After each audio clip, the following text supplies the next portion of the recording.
Okay, yes, so welcome to this week's Working Smarter, Not Harder session with myself, Peter Taylor. We are going to talk about teams. We're going to talk about virtual teams. I think this is one that's going to overlap quite a lot with other sessions. I know Colin Ellis is having some conversations around this as well. I think Elizabeth has touched on this as a part of her sessions. It's a common thing, obviously, at the moment about how we deal with virtual teams. Perhaps this is something that has certainly accelerated, but I think most of us were entering the world of working with virtual teams. So I want to just share a few thoughts with you today, and then, as I said, open it up to our usual conversation around the topic. So if you think about virtual teams, I think there are a number of challenges to this. There are challenges to any team. I mean, even if you're co-located, if you're like my very first project was, where everybody was in the same building, and I could go and go up to their office, go up to their desk, follow them down the corridor, and try and get the information I needed. The challenge has always been there, but when you disconnect that physicality from the team members, it becomes increasingly challenging to create the atmosphere and the positiveness of a good working team. It's not impossible, obviously. It's being done many thousands of times every day, but it has a degree of additional challenge, I feel, to it. And I think if I think about what are the big hindrances? I'm going to start with the negatives, because I think that's a way of looking at it. So I think if you're part of a team, and try to imagine that you're just part of a virtual team, then I think one of the things that's really going to get you is if there's kind of poor or infrequent communication. It can really hinder the effectiveness of the team. I think it can hinder innovation. It can hinder decision making. You feel outside. You feel not part of it. So not being in regular contact can prevent team members from kind of creating working friendships, and can leave them feeling isolated and disconnected. And that's something I think is happening right now. Some people are feeling a little bit like that. They may not see how their work or projects fit as a whole. They can become demotivated, a little despondent perhaps. I think team leaders, project managers, can create tasks that are interdependent and kind of encourage partnership. That's one way of looking at it. And if you have any ideas, then please note them down as I go through this, because sharing this right now I think is really valuable for everybody. If you have some great ideas about how to become more effective in the virtual team, that would be great, because it's every team's members' responsibility to increase their interaction. So part of it is down to leadership, or kind of creating or nurturing these connections and co-activities and partnerships, and part of it is the team members themselves you can't just become passive in this situation. They also have to do something themselves to help the situation. So I think that was poor and infrequent communication. Equally, you can go the other way. I mean, excessive communication it's everything the same again. It hinders this effectiveness. It hinders decision making. It hinders innovation. If you're overloading your project team with meetings in a virtual world, well, that's bad, and hopefully you didn't do that. If you're overloading your project team with virtual meetings, then that's just as bad, because you've got to let the team get on. You've got to have that delegation of responsibility. You've got to have that lack of dependency, if you like, on everybody else. They want to be connected to everybody else. They want to be in association with everybody else. But your task is your task at the end of the day. So if you're buried in meeting after meeting after meeting, no matter how much fun those meetings are, then that can become a blockage to being a good member of a virtual team. It's not good for productiveness. And I think another thing is the lack of trust. It's the thing about, if you can look someone in the eye, you get a much better view of their honesty as far as you're concerned. Doesn't mean we always get it right, but some people are definitely better at reading body language, etc. But I think we all see that advantage of, if you can look someone in the eye, that's great. But if you're a virtual team member and you rarely work together at the same time, they can't see what everybody else is doing, and they don't get that kind of immediate response back. It's removed almost completely, or it's orchestrated into these regular virtual meetings, which is not the same thing.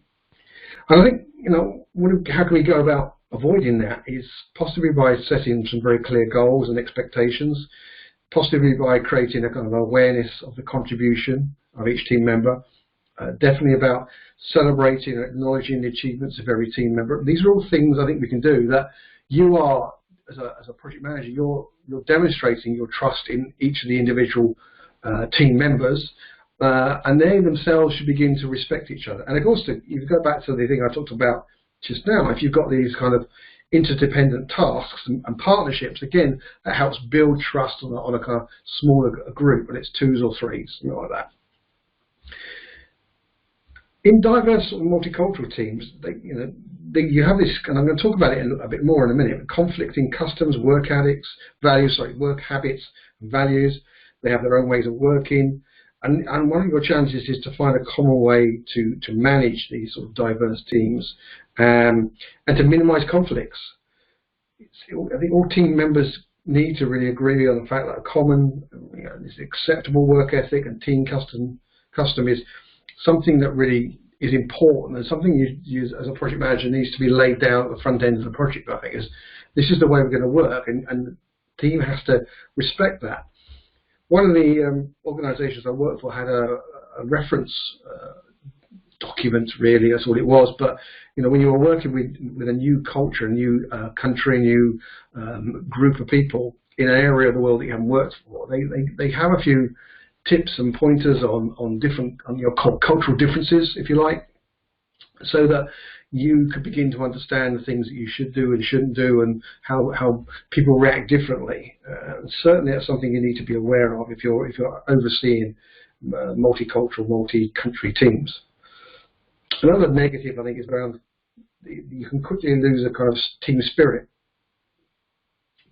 Virtual teams, they don't, because they don't have this same physical bondness as other teams do. Again, it's all to do with becoming disconnected, disengaged. I think the team, the project leader, really should create a very clear direction for all team members, ensuring everyone accepts this common goal and vision. And I mentioned beforehand this concept of the visibility of purpose. Everyone needs to understand what it is that this project and this team are trying to achieve, and have that clarity. And the value of it, the value in each team member's contribution to it. This kind of physical distance, it can foster sometimes cold and distant relationships, because there's no chance of bumping into, John or Sarah or whoever in the corridor. You're only ever going to meet them on this virtual call, and that's all, very rigorous in its structure somewhat. You're not going to accidentally meet them. You're only going to meet them by plan, if you like. And I think this kind of offers a risk to the team's confidence and cohesion, and members can perhaps find it difficult to ask questions or challenge things. There can be challenges around the area of delegation. So again, project managers need to pay individual attention to each member to create this sense of commitment and to create this sense of project ownership. And then you've got time zone differences, so you need to think about that as well. The concept of an over lengthy daily routine. Currently, the PM Tribe itself is a good example of that. When I engage with the faculty leaders, we are in Europe, we're in the Americas, and we're in Australia. So, we have to find a suitable time to connect with each other and have the conversations we need to have as the leaders of this community. But bearing in mind that we've all got to have working days doing other things as well. So, if you have these over lengthy daily routines driven through the need for these global meetings or multi-country meetings, you've got to watch out for this reduction in worker concentration and motivation. Team members, they can feel exhausted if they're required to stay at their computers for many hours at a time, to correspond to colleagues operating at different time zones, or to attend those meetings. And you've got to try and encourage those team members to work something like a normal next day. And even if it's not a 9 to 5 formalized daily routine, you need to definitely think about the hours you're putting in and balance it accordingly. Because personal life and work life in balance is a very, very possible thing when it comes to virtual teams. It's so easy. We all do it. We're constantly looking at our laptops, we're constantly looking at our phones, even when we're supposed to be having some downtime or family time, etc. You know, I'm like everybody else. I get told off for you're looking at my phone too many times. So it's a matter of harmonising this personal life and your work life. It really is important in the longevity of successful virtual work. And then there's a kind of lack of clarity or lack of direction or confused priorities. I mean, the hardest part is really just establish this specific goal for the group, and then once you've established it, you've got to maintain it. You've got to keep everybody focused on it. And again, with all this, the fact that you're not in the same room, you're not going to sit around a table, you're not going to see each other eye to eye, you're not going to bump into each other in the corridor or at the coffee machine or the water cooler. The overcoming this challenge is really a critical one for project managers, because these virtual teams rather require the effort, the extra effort of planning, dedication, foresight, hard work, and getting all the team members engaged and validating that they are engaged. It's not an easy thing. It's a chunk of work that has to be done. And this is a good one, I think. You know, it is in this current situation. We're seeing a lot of meetings going on with all the tools and technologies, all the Teams and the Zooms and the free conferences and everything else, and that is great. But they are typically all about work. I mean, all about specific things. Life goes on in the current situation. Life goes on, certainly when you have a virtual team, even in normal circumstances. But again, what's missing with a virtual team is this ability to literally do this, to bump into each other at the water cooler, at the coffee machine, over lunch, wherever it may be, to have those casual conversations, to have those, well, we're just having a laugh and talking about what happened at the weekend, but oh, by the way, there's this problem on the project, and anybody got any great ideas? That sort of thing is completely removed in the virtual world. And right now, I think you see probably a lot of work-orientated meetings replacing all the stuff that should have gone on in your offices and your factories or wherever, but not necessarily the stuff that replaces these casual, these infrequent and these informal gatherings or networking opportunities or information sharing opportunities. And when you think about team performance, this is the classic Bruce Tuckman team forming process that we all go through. Teams are formed. Typically, there's a bit of a battle then happens. The storming period. This is exciting period when team members are all trying to find their place in the team. What their role is, their responsibility, their authority. And once you get through that storming process, and obviously we all, as project leaders, try and make that happen as quickly as possible, you enter this norming state, which is like, okay, everybody knows what they're doing. Everybody knows their position, their place, their role, their responsibility, their interaction with other people. And eventually that norming becomes a high-performing period of time, and it's moving really swiftly. This is typically, once the project's got up and running and ramping, certainly towards the latter part of a project, the high-performance activities take place. People understand instinctively what other people want from them or what they're expected to do. They find their shortcuts for communication. They've almost anticipated what other team members want because they care about them, they trust them, etc. Of course, at the very end, there is, whichever version you look at, is either mourning that the team is being broken up, or adjourning, which I think was the official Bruce Tuckman statement there. It breaks up again. But when you think about a virtual team, that forming, storming, norming process can take an extended period of time. And again, you've got to find a way around that as a project manager to get these teams connected, to get through that storming process, to have clarity of their roles and responsibility, to reach that norming state, and then obviously, with your leadership and interaction to move them towards performing. But the other thing that is often forgotten when it comes to project teams is none of us have a project team that starts all together on day one. It doesn't happen. I mean, it's just if you might start with 2 or 3 resources. One of those might even be part-time or something like that. And gradually throughout the project, you will bring people in and then release them back out again. So you've got to be aware of this isn't a perfect arc here. You don't form the team once, you don't storm once, you don't norm once, you don't get into performing everybody together. Because just as you've reached a point of norming or performing, if you like, then suddenly some new players come into the project team who are back down at the forming stage, and they are positively disruptive to what's going on because you need them, but they're not part of the team yet. So this cycle is constant throughout the project life cycle. And when it comes to virtual teams, I think the 3 success points you need to think about. I think there is respecting time, respecting language, and respecting views or culture, which is the way you look at it. Respecting time, I touched on it just now with the faculty team, but the example I come up with on this is, I was working for an organisation, we were running a global project, we had resources in all 3 major areas of the world, the Americas, Europe and Australasia, and we were working with a small group of people, subject matter experts, and we needed everybody. But in particular, the guy that was based in Australia was a real expert in this particular area, particular topic we needed to work on. And his time was hugely valuable to us because he'd seen it, he'd done it, and he'd discovered the right way of doing it and all those great stuff that only experience can give you.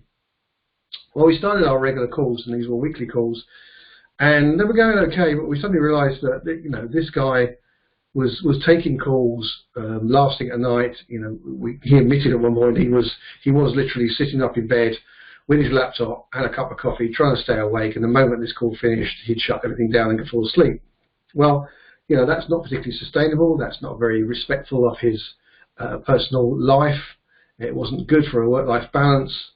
We didn't want to lose him from that team or that process, and so what we started doing was what we call pulsing around the world. So we'd only ever have 2 major time zones talking to each other, and then it would pass around, maybe Europe, Australia, America, Europe. That kind of thing was going on. And the negatives of that was it was a longer process, and it took a little bit more time to a degree of doing a bit of repetition as well. But the positive thing was we got far more value from the global members because they were focused. We were having calls in a much more reasonable time frame for them. Their minds were working. They had time to follow up with actions after the call.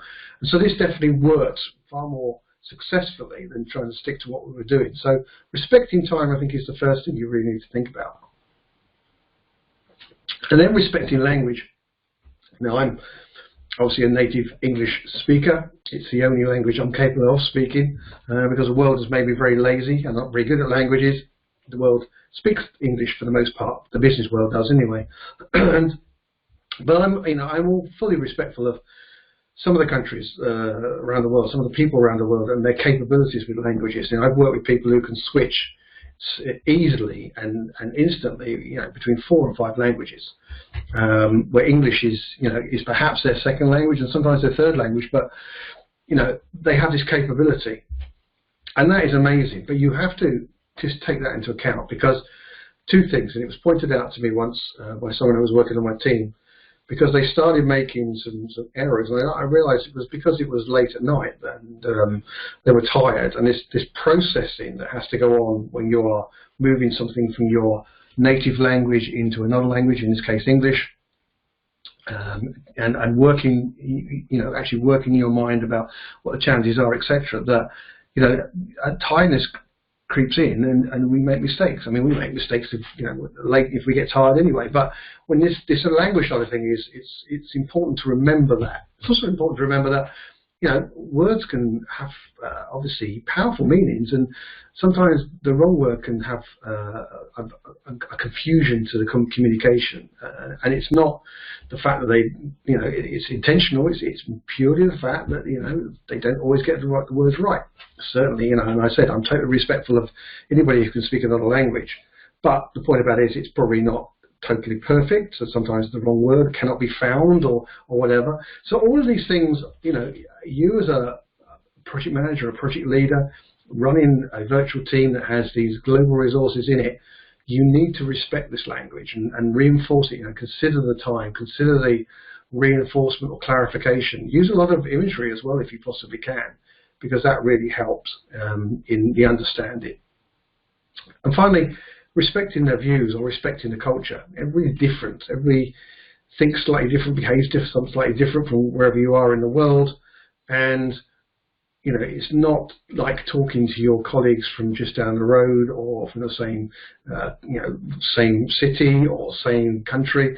It is different. And so I said earlier on about having this understanding of different cultures and what things are acceptable, what things aren't, and what things mean, and that kind of body language, all that sort of thing. Just be respectful. And bundling all this together, I had a series of very regular calls with a whole bunch of people around the world when I was overseeing a particular activity. And one of the things that we found was very successful was we stopped, if you like, pushing the call from where I was. I mean, this was predominantly a German and UK-led activity, but rather than pushing the calls from those locations, we started to share ownership of the calls around the world. So, next week when we had the call, it will be owned by someone in Germany. The week after that, it'll be owned by someone in America. The week after that, owned by someone in India. After that, Australia or wherever. It doesn't mean that you, as a leading that activity, leading that team, you don't have certain things you want to have said at the meeting. But the point is, you get the local people to own the meeting, and it gives them an opportunity to share some of their cultural thoughts and activities, or encouraging people to share as part of the intro to the meetings a little bit about what's going on. Maybe they have a particular public holiday or celebration or something like that. Gives a little bit more insight, a little bit more connectedness with the team members. But also the fact by giving them ownership of the call, they stay far more connected to what's going on rather than being passive acceptors and listeners to the call without really engaging. It's kind of a technique, and it did work well on that particular activity. And right now, having a lot of fun. This is from the Lego team. They're obviously having a bit of celebration, a bit of fun, throwing into meeting. I presume they're doing some work, some real work. But this is stuff that's kind of going on at the moment, and I don't know if this is something you've encountered or you're part of. It'd be interesting to know. But I think you can add in this degree of humour and fun. I am guessing. I'm just guessing this is not a full governance steering meeting going on here, and I guess the lady with the Mickey Mouse ears isn't probably not the project manager. But nevertheless, you can insert some of this stuff into these meetings, these virtual meetings. Yeah. No, yeah. What I was, I'm sorry. Go ahead. I can type it again here is that it's just really hard with these virtual meetings that I lead to have the same engagement. Yeah. When I'm there against people, you can look at them directly and ask their opinion or whatever to kind of get engagement. But I always get the impression that there's so many distractions and people are doing multiple things that they don't engage really in the discussion of the meeting oftentimes. And some people do, a few, but the majority, I like to end my meetings by going by around the table and stuff like that, and it just makes it so hard to do virtually. So I don't know if you have any real suggestions or thoughts on that. I think it's tricky. I mean, the problem is we all know from our experiences of being on, go-to meetings and webinars and WebExes and all the rest of it. It's so easy to drift off and start doing something else and not really connecting to what's going on.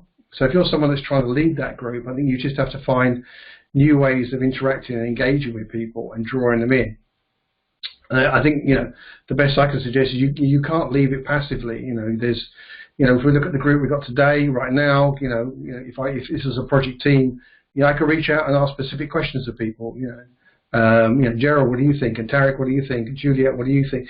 Because you're drawing people in. You're almost not giving them permission to drift off because they're not quite sure if you're going to ask them something in the next minute or two, which is going to be awkward if they don't respond. But of course that comes back with the classic I'm sorry, I was on mute sort of thing, delay tactics. I don't know, does anybody else have any experiences of how they've successfully engaged in virtual teams and retained that kind of engagement and connectedness going on? I think it can make a lot of difference if you have the cameras on. Yep. One of the calls that we do every week is, well, we have a meeting every other week. That's the core managers and then an extended team one. And with the extended team, you find that the people who are on camera will interact, and the people who leave their camera off tend to stay silent until, as you just said, they're pulled into it. So, yep. And here's me sitting here hiding behind my. I wasn't going to mention the fact that you're hiding behind you. Let's do that. You're engaging. That's fine. It's all good. Yeah, that's a good suggestion. I like it. Just as guilty of not. My camera's on my laptop, and I'm over in front of the monitor. So, I don't know. I agree. I do think visual things. Yes, I mean, we started this. When I was running my last couple of PMOs, the team calls. We'd always have the cameras on, and it really did. Even though we're a small team, it really did. I think accelerate the engagement and the interest in people. So that's a great suggestion. Well, I mean, the other thing is, for me, I have 2 calls with the same team, and one is a business call, if you like, and the other is, since COVID, is a happy hour call, which happens once a week, and it's turn up if you have time, or you just want to connect with people. But again, you'll see the people that come and join and have their cameras on typically stay and interact. But you'll see that we use GoToMeeting for that, and you can see who arrives and who leaves. And again, those that are not turning their cameras on will turn up for a bit and disappear again, and they don't interact with the group. They might sit and listen for a while, but they don't go, oh yeah, we had a funny thing happen today, or there was a mouse in the house last week, and there is no interaction from that set of people. I mean, that sounds almost a little bit like it's well, my duty is to turn up, so I will turn up, and I'm digitally registered. I arrived, but I'm not actually going. Nobody can make me talk. Yeah, that's exactly what it's like. Peter, I wanted to reinforce what you were talking about in your lecture mode about being aware of time differences and actually day of week differences. When I was a young project manager eons ago, I was in Saudi Arabia, and I had a project team in New York, Houston, and The Hague. And I can't remember why, but we had weekly conference calls. And it was set up for Friday afternoons, which for 3 of the 4 sites was fine. But I was in Saudi Arabia at that time. The weekend there was Thursday and Friday. And this was a software project, which had lots of problems. We didn't have video 20, 30 years ago, just dialed into an audio bridge. But I remember kicking myself afterwards saying, it's always me on the call Friday afternoon at 4 or 5 o'clock for a couple of hours. And, it was time away from my family, which, in retrospect was stupid. So I liked your comment about rotating maybe the time of the day, or sometimes even the day of the week. It's just something that it helps to be sensitive to that.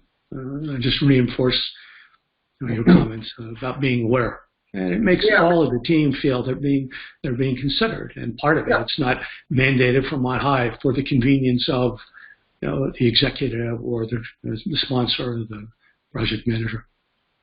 Absolutely. I mean, it is respecting them, it's valuing them. Yeah, of course, it's so easy to put in a recurring meeting into Outlook or whatever. At the same time. But actually, that could be causing problems, exactly as you say, because the world has different holidays and weekends and celebrations and activities and all the rest of it. So just think it through. Just think it through. And I think if you're unsure and you have those team members, directly ask those team members in that particular country or whatever, and say, well, is this working for you, or is there a better way that we can do it? Is there a problem or whatever? Yeah, absolutely. I have a comment regarding the water cooler again. discussion. What I found in our global programs very useful is the chat software, actually, because you can just chat with someone else, like in India or wherever, like Lotus Same Time or in Jabber or whatever you have available. I mean, for quick questions, but very often then the discussion goes also into personal stuff, and it's one way for really informal back and forth, and what you normally probably not would make time for in a phone call, also, or on a video conference, that is, So by accident, I found out that our IT project manager loves Asterix books or so. I mean, I would have never thought that they made it to India, So okay. No, it's good to find things about people as well. I mean, one of the exercises I do is exactly that. It's finding some really interesting things about people. It's a great icebreaker at the start of a workshop. So yeah, definitely go down that route. Definitely find out stuff. Yeah, and when I was a consultant, they introduced, whilst the company was obviously chasing revenue as much as possible, they recognised the need for the consultants and the project managers to interact with each other. And so every other Friday, you were actively encouraged to come to the office, because most of the work that we did was remote. We were on client sites, wherever the client was.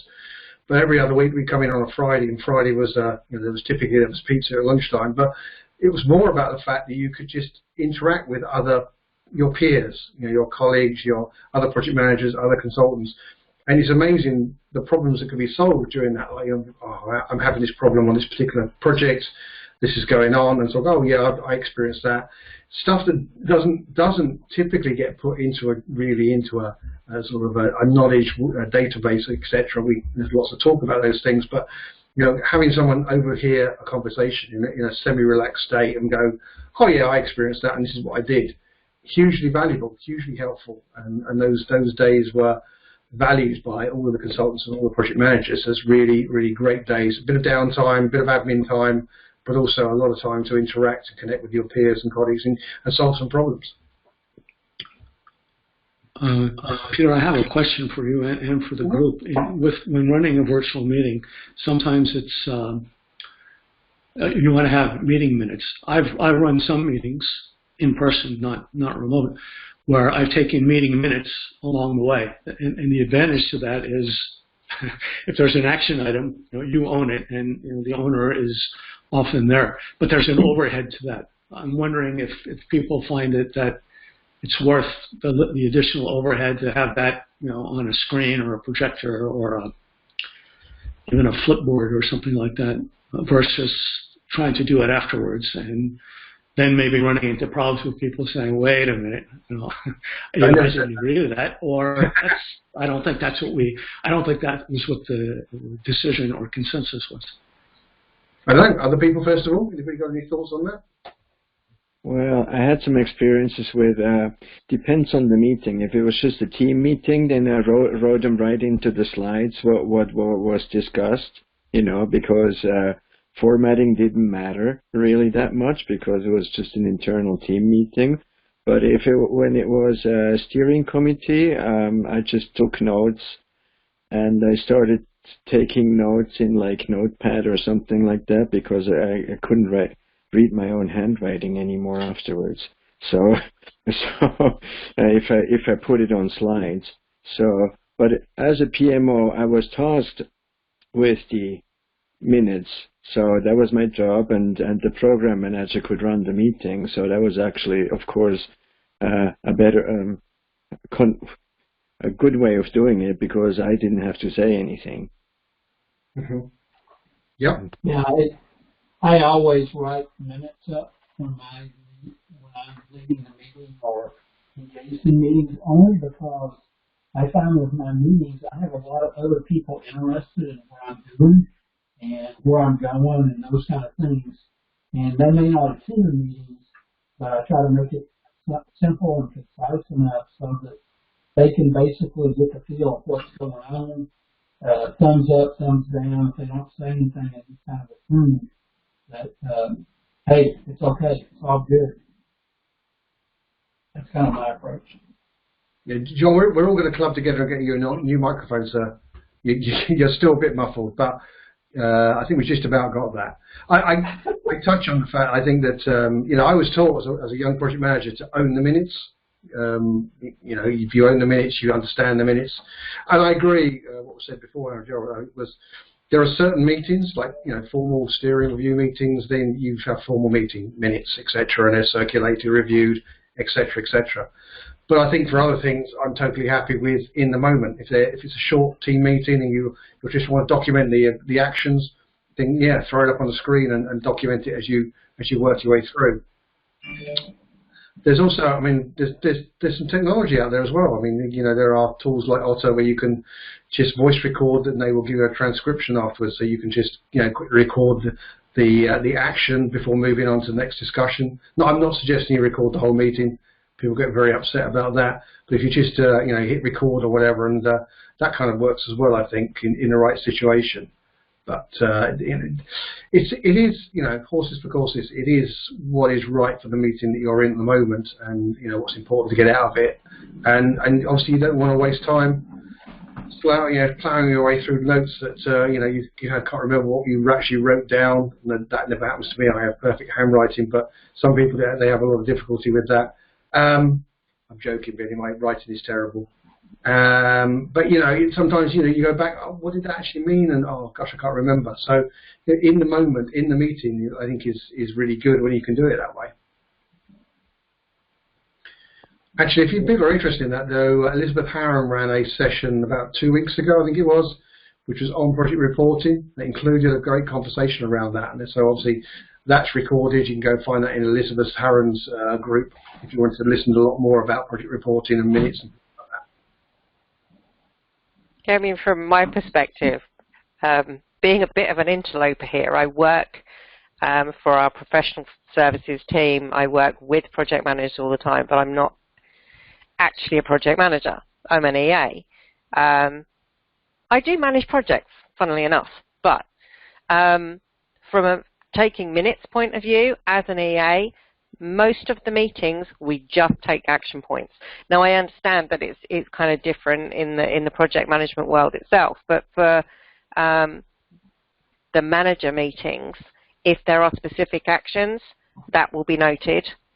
But generally, minutes as a form of recording the whole meeting typically seems to kind of be phasing out.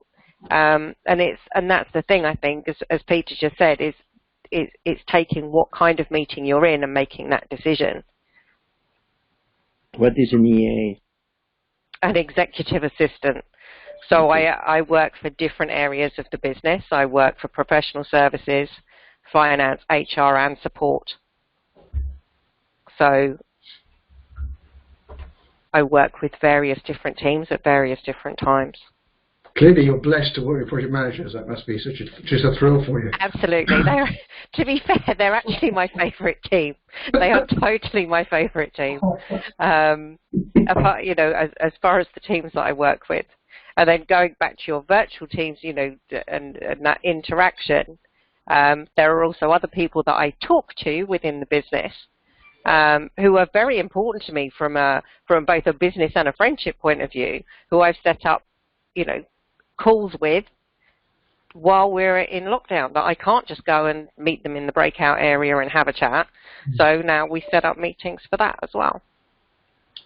So you're organising meetings for the casual interaction sort of thing. Yeah.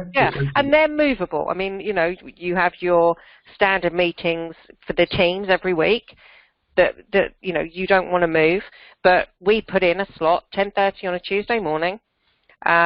But if one of us has something come up, because obviously we work, what the work is more important, we'll move it. But we still make sure that we catch up just for a chat. And like the water cooler chats, you'll find that some of that is work. Not all of it, by any stretch of the imagination, but some of it is work. The same as Peter was talking about, every other Friday they go in the office and have pizza. And it's the same kind of principle. Because you're meeting just to chat, you still tend to chat about work, but in a more relaxed way. Cool. Thank you. Anybody else got any thoughts on this? These kind of virtual teams or virtual meetings? Go ahead.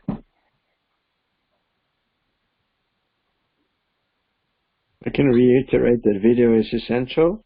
However, also it needs to be at the right time. I mean, we once had a big meeting with the COO. He turns out he was the only one on video. Everybody else he did not turn video on. That was a bit embarrassing. And not only so, we saw that he left the room for about 5 minutes or so during the meeting. So yeah, there's pros and cons. Yes, I think if anything has come out of this is we've all learned a little bit more about the protocol of behaving on these things, and if we are more used to it, you're less likely to wander off or take your laptop around the house for a walk or do the sort of things you suddenly realise other people can see what you're doing, or even more embarrassing things than that. So I think it's been a steep learning curve for some people, but it's something that will be in their experience for the future and will be to their advantage, I think, in the way more professional on these sort of calls. Well, years of virtual meetings makes you very sensitive to the mute button. Yes, quite. But yes, but I think there's also a degree of tolerance has come in. I know when I've done meetings in the past, it's even if they're virtual, they've still been quite formal. Whereas this, everybody has to work at home right now, then there's a bit more acceptance of the fact that the dog might walk across the screen or a child might come run into the room or something like that. We just accept that people are having to work in a different way right now, and I think the tolerance levels are higher. Okay, so that was kind of me just sharing a few thoughts on virtual teams. Any additional points from anybody? Or any questions? No? Okay. As ever, I don't want to steal time that you can go off and be with your friends or family. Well, you can't be with your friends, but you can be with your family, sorry. And yes, and we will be back next week. And I don't know, has anybody got any topics they'd like to have covered? Any suggestions? You can have a think about it. You can message me through the forum or the group. And obviously the recording will be up there sometime tomorrow. And in the meantime, I will thank you for your time and your attention and your contributions, and enjoy all of the virtual meetings you'll be having for the rest of this working week. Thanks a lot. Thanks, Peter. Bye all. Thank you. Bye. Bye now.